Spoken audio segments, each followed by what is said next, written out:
It's the end of the week, and so it's time to take out the trash.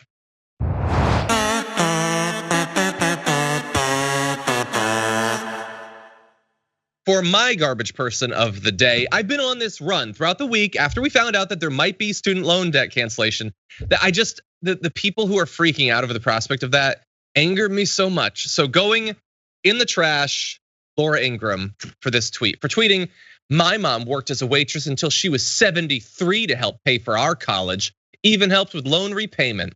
Loan forgiveness, just another insult to those who play by the rules." So she knows that Biden might forgive, like say maybe $10,000 worth of student loan debt. That's what he campaigned on doing. And this week he implied he's gonna cancel some potentially, not 50,000. And she's just so angry about it. But the evidence she provides makes her look so bad.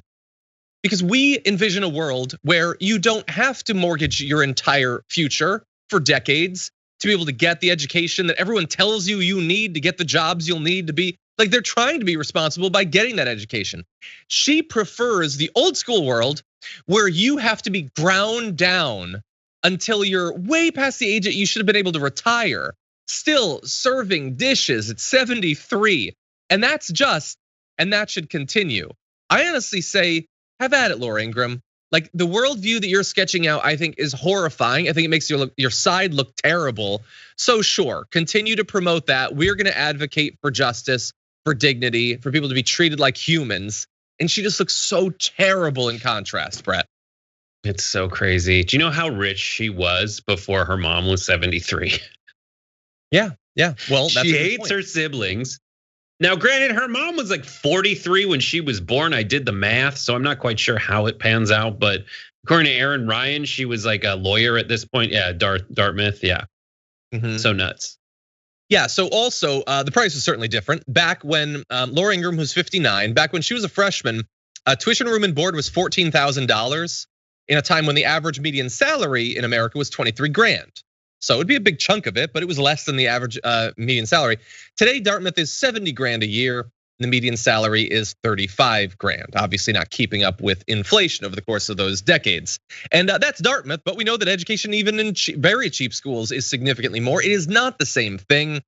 And so I think for just those reasons, her argument looks terrible. When you add on the fact that apparently her mom was waiting tables for literally years and years into Laura Ingraham being a speechwriter at the White House, a judicial clerk, a lawyer who was making at least $100,000 a year, that just makes her look really terrible in terms of how she treats her family, which might be the reason that her brother considers her a monster to this day. But anyway, It looks terrible. We can afford to cancel some loan debt. This is another example of conservatives This is another example of conservatives advocating to keep stuff crappy. Exactly. And I don't think that's a good strategy personally. Anyway, 40,000 of you voted for the garbage person of the week. And here are your top 5. Coming in at number 5 with 4% of the vote is Madison Cawthorn for bringing a loaded gun to an airport again. Number 4 with 8% of the vote is Kevin McCarthy for being the dumbest congressional leader ever. I like that one. Number 3, you've got 9% of the vote, Elon Musk for using his money to troll Twitter rather than help. Really? I would have thought that'd be more popular. Okay. Number 2 with 22% of the vote is Marjorie Greene for her shameful performance in court. But Ron DeSantis gets it with 57% of the vote for wiping out black voting power in Florida, specifically destroying 3 congressional districts there. He is your garbage person of the week. Thank you to the 40,000 of you who voted.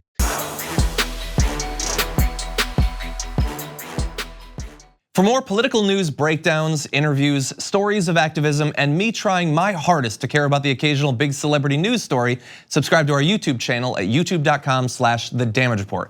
And you can ring the bell wherever it is so you don't miss anything.